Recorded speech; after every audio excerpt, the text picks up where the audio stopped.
हम भगवद गीता का अध्ययन कर रहे और तीसरे अध्याय कर्म योग को जान समझ रहे हैं। अब 27वें श्लोक से आरंभ करते हैं। भगवान श्री कृष्ण अर्जुन को यहाँ समझाते कि प्रकृते क्रियमाणानि गुणैः कर्माणि सर्वशः अहंकार विमूढ़ आत्मा कर्ता अहम इति मन्यते। भगवान ने अर्जुन को कहा कि जीवात्मा अहंकार के प्रभाव से मोहग्रस्त होकर अपने आप को समस्त कर्मों का कर्ता मान बैठता, जबकि वास्तव में वे प्रकृति के तीनों गुणों द्वारा ही उसके द्वारा किए जाने वाले कर्म संपन्न हो रहे हैं। तात्पर्य यह कि यदि दो व्यक्ति हैं जिनमें एक भगवान की भावना उनके सत्य का अंश देख चुका है और दूसरा भौतिक चेतना वाला है, यद्यपि भेद इतना ही मात्र है कि एक समझता कि वह करने वाला है और दूसरा समझता कि ईश्वर करने वाले हैं, पर दोनों रत तो कर्म में ही हैं। एक में आसक्ति नहीं है और एक में आसक्ति है। भगवान सबों के ऊपर एक समान कृपा करना चाहते और सबके जीवन को अपने सिद्धांतों के अनुकरण द्वारा सबका जीवन सरल बनाना चाहते, ताकि वह जो भौतिक भाव से कर्म संपन्न कर रहा, वह कर्म का भाव उसके अंदर चिपके नहीं। इस चिपकने से ही सारी समस्या है।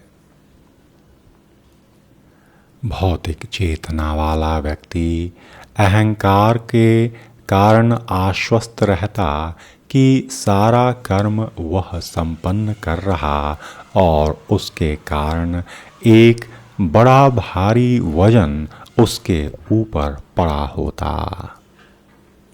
वह यह नहीं समझ पाता कि शरीर की रचना तो प्रकृति द्वारा हुई है, जो परमेश्वर की अध्यक्षता में कार्य करती। यद्यपि अंततो गत्वा वह भी उन परमेश्वर के अधीन ही है, तो क्यों न इसको आरंभ में ही स्वीकार करके अज्ञान हटाकर जीवन का आनंद पूर्ण रूपेण ग्रहण किया जाए।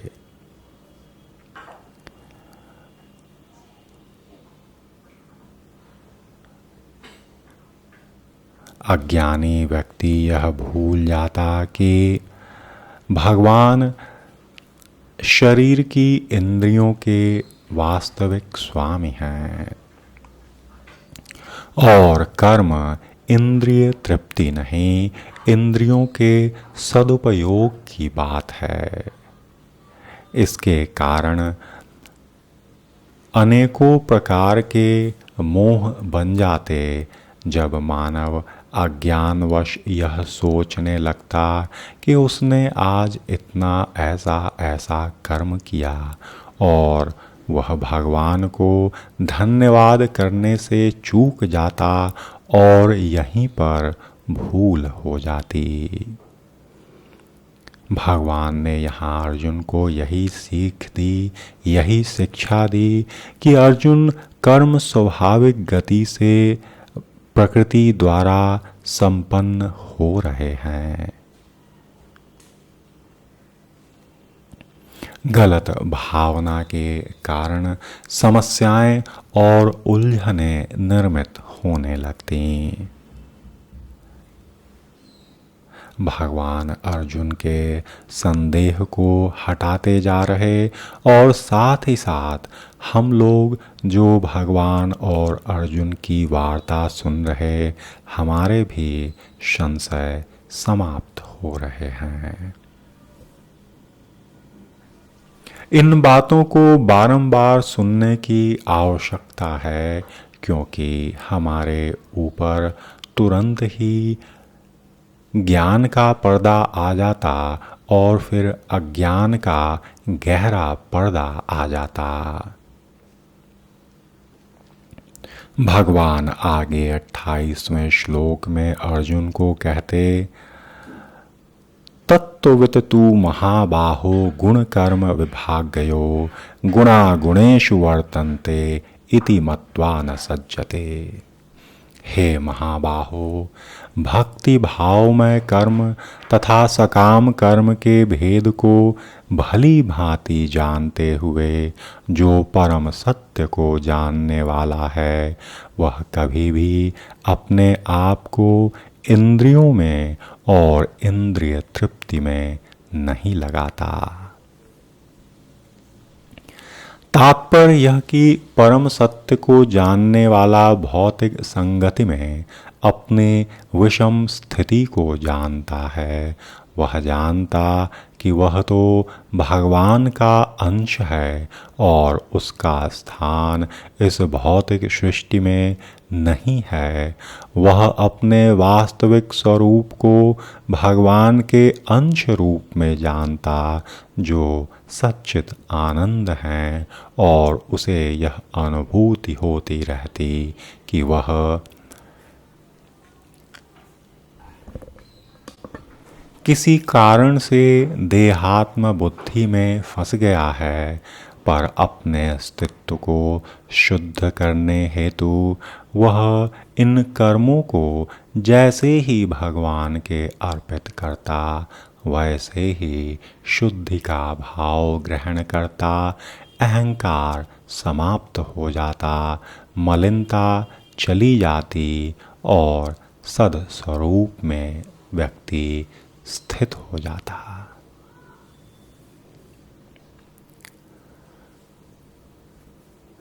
इस प्रकार की शिक्षा और इस प्रकार की जीवन शैली से भौतिक इंद्रियों में आसक्ति घटने लगती और सत्य की जानकारी हो जाती, और इस प्रकार बाह्य परिस्थितियां कैसी भी हों, वह मानव विचलित नहीं होता और फिर वह धीरे धीरे भगवद कृपा को और गहराई से जानता चला जाता और समझ लेता कि सब कुछ परम सत्य, परमात्मा और भगवान के माध्यम से घटित हो रहा वास्तविक तत्व वे ही हैं। हम सब यहाँ एक मेहमान के समान हैं, आज हैं, कल नहीं रहेंगे। अतः इस तीर्थ यात्रा का आनंद लिया जाए और भगवान ने जो कर्म उनकी इच्छा के अनुसार दिया है, उसको पूर्ण किया जाए।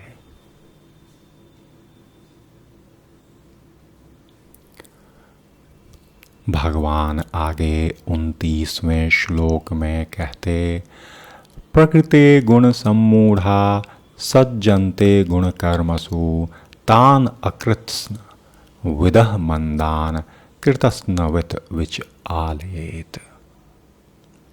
भगवान ने यहाँ अर्जुन को कहा, माया के गुणों से मोहग्रस्त होने पर अज्ञानी पुरुष पूर्णतया भौतिक कार्यों में संलग्न रहकर उनमें आसक्त हो जाते। यद्यपि उनके ये कार्य उनमें ज्ञान भाव के कारण अधम होते, किंतु ज्ञानी को चाहिए कि उन्हें विचलित न करे।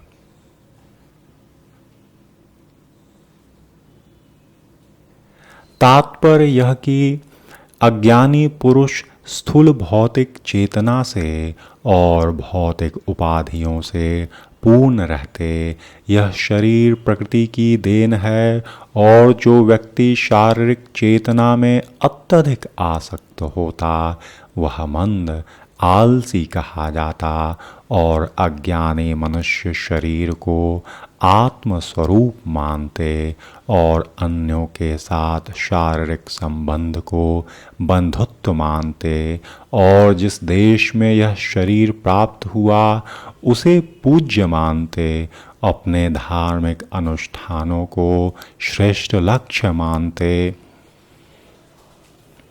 ऐसे भौतिक आसक्ति से ग्रस्त पुरुष कुछ प्रकार के कार्यों में सामाजिक सेवा, राष्ट्रीयता और परोपकार के भावों को ग्रहण करते, यद्यपि यह सब मिथ्या है और यह आध्यात्मिक मार्ग से बिल्कुल ही भिन्न है, क्योंकि सब व्यक्ति समान हैं, चाहे कोई आध्यात्मिक जीवन में रत हो, भौतिक जीवन में रत हो। बस अंतर इतना ही है कि कोई ज्ञान के संग जीवन गुजार रहा, कोई अज्ञान के संग। भगवान यहाँ यही शिक्षा देते कि चाहे कोई कहीं भी मग्न हो, उसको उसके लय में अधिक विचलित ना करें, और शांत भाव से ही जो भी आवश्यक कर्म संपन्न करना है, स्वयं हेतु, परिवार समाज हेतु शांत भाव से करें। मोहग्रस्त व्यक्ति अहिंसा जैसे जीवन के मूलभूत नैतिक सिद्धांत और इसी प्रकार के परोपकारी कार्यों में लगे हो सकते, पर वे भगवान के भाव, उनके उपदेश को अक्षरशः समझ नहीं पाते और व्यर्थ ही अनर्गल अशिक्षा, जिसे वे शिक्षा और उच्च राष्ट्रीय आदर्श मानते, उनमें मूल्यवान समय नष्ट कर देते। परंतु जो भगवत भक्त हैं, भगवान की कृपा से उनके अंदर दया करुणा व्याप्त रहता, और वे इस राष्ट्र और इस ब्रह्मांड के अलग अलग देशों में कहीं कोई भेद नहीं देखते, और सब जगह समान दृष्टि से ही ईश्वर दशा ही देखते, और हर कर्म इस तरह करते जो परम आवश्यक हो और वास्तविक रूप में परोपकारी हो।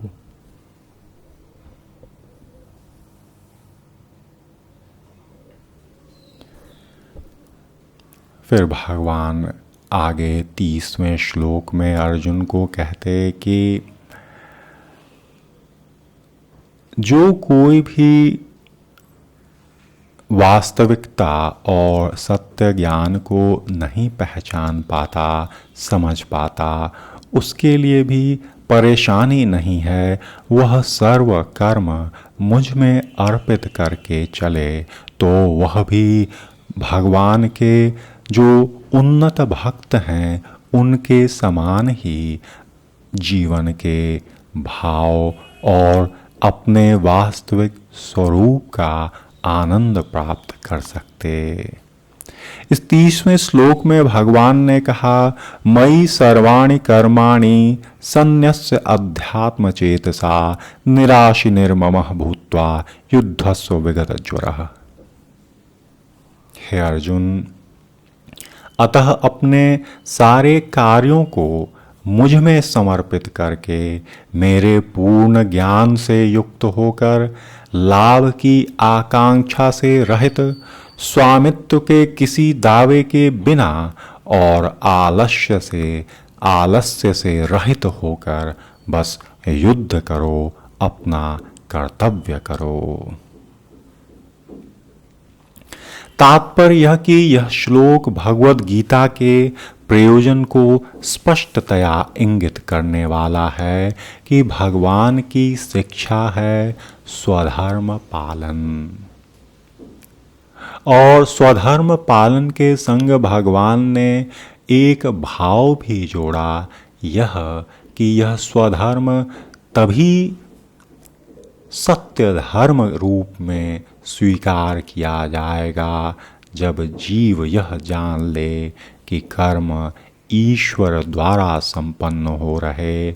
मानव की जो चेतना है वह उसकी व्यक्तिगत चेतना नहीं है, वह भगवत चेतना ही है।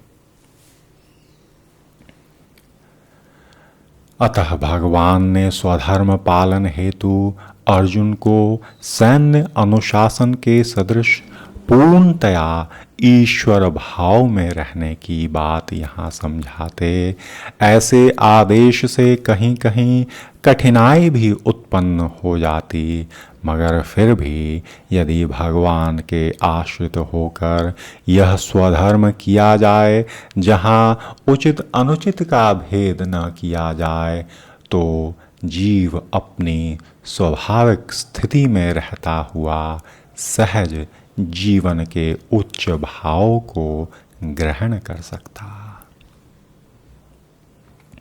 जीव कभी भी भगवान के सहयोग के बिना सुखी नहीं हो सकता, क्योंकि जीव का वास्तविक स्वभाव व्यापकता का है, और जब जीव संकीर्णता में स्वार्थ भाव में रहता तो वह सीमित भाव को ग्रहण करता, और वहाँ वह स्वयं को संकुचित कर लेता, उसके हृदय में संकुचन हो जाती, और भले ही वह बाह्य रूप से जैसा भी महसूस करे, आंतरिक रूप से वह विशुद्ध भाव को ग्रहण नहीं कर पाता और शांत और उन्मुक्त नहीं रह पाता। अतः स्वाभाविक स्थिति तो मानव की इसी में है कि वह सभी इच्छाओं को भगवान के अधीन रहकर व्यतीत कर ले। अतः श्री कृष्ण ने अर्जुन को इस स्थान पर युद्ध करने का आदेश दिया, मानो भगवान ही सेना नायक हों। परमेश्वर की इच्छा के लिए मनुष्य को सर्वस्व की बलि करनी होती, और साथ ही स्वामित्व जताए बिना स्वधर्म का पालन करना होता। अर्जुन को भगवान के आदेश का मात्र पालन करना था। परमेश्वर समस्त आत्माओं के आत्मा हैं, अतः जो पूर्णतया परमेश्वर पर आश्रित रहता, या जो पूर्णतया भगवान के भाव आध्यात्म चेतना में रहता, वह कभी भी निराशा को प्राप्त नहीं होता। वह सदैव ही उच्च भाव में होता। कभी कभी अंदर में भक्तों को भी संकुचन महसूस होता, सीमितता महसूस होती, पर यह शिक्षा के लिए है। एक दिन यह सब हट जाएगा और भगवान के चरणों का आश्रय उनसे एक भी पल की दूरी न होगी, और वही स्वरूप भी प्राप्त होगा जो वास्तव में भगवान देना चाहते, और इस हेतु ही भगवान सर्व तैयारी करा रहे होते।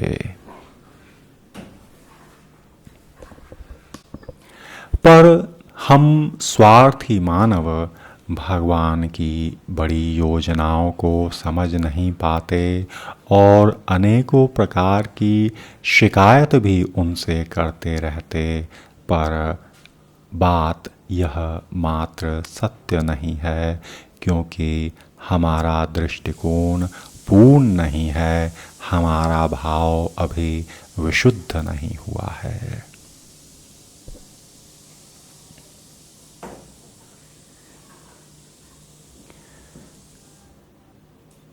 गुरुजन यही आदेश करते कि किसी भी वस्तु पर अपने स्वामित्व का दावा नहीं करना चाहिए, भले ही यह निर्मम लगे कहना कि मेरा कुछ भी नहीं, पर ऐसे कठोर आदेश को शारीरिक संबंध में तथाकथित बंधुत्व भावना से रहित होना, इसको पूर्ण करने में कुछ झिझक हो तो उसे दूर कर देना चाहिए, क्योंकि इस प्रकार के आदेश के पालन से ही वास्तव में बंधुत्व हित भी है और वैश्विक हित भी।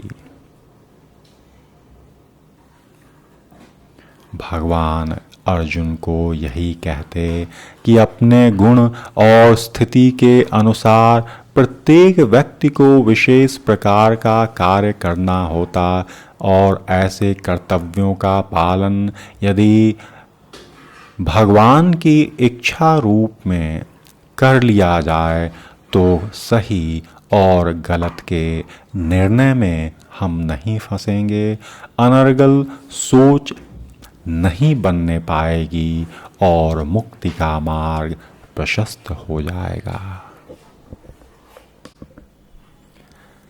आगे 31वें श्लोक में भगवान अर्जुन को कहते कि ये ते मतमिदं नित्यम अनुतिष्ठन्ति मानवा श्रद्धावन्तो अनसूयन्तो मुच्यन्ते ते अपि कर्म भी।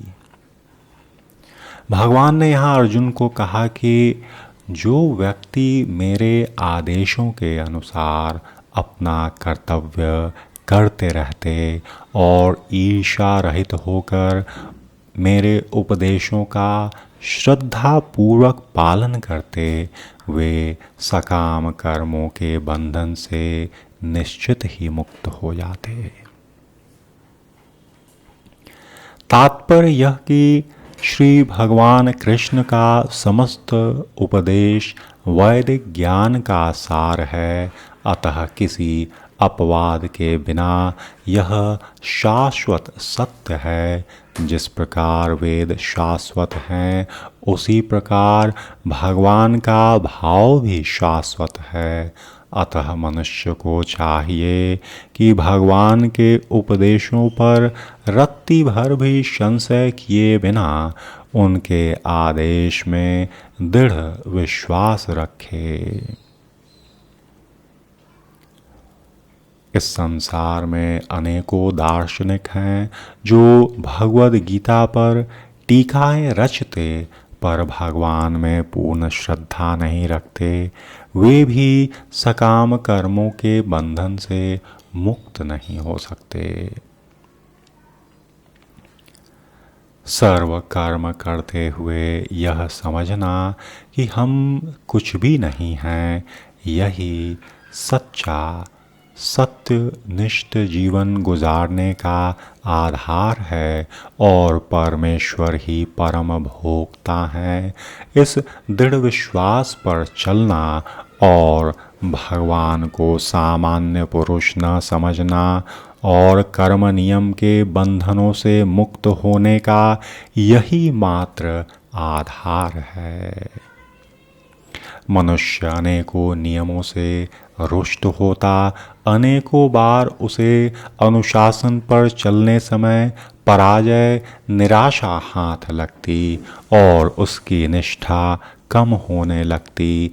इन चीज़ों को परिवर्तन की परीक्षा रूप में स्वीकार करना चाहिए और इससे आगे जैसे ही हम बढ़ेंगे उसी समय पराजय निराशा दूर हो जाएगी और नियम पर चलने का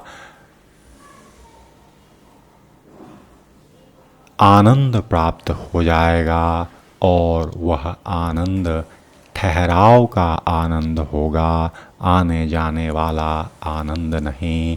और यही विशुद्ध आनंद भगवान हम सबों को देना चाहते और इस हेतु ही यह परम पूजनीय आदर्श भगवद गीता की शिक्षा है। अब इस जगह एक विराम लेते हैं। आगे 32वें श्लोक से पुनः आरंभ करेंगे। अभी विराम।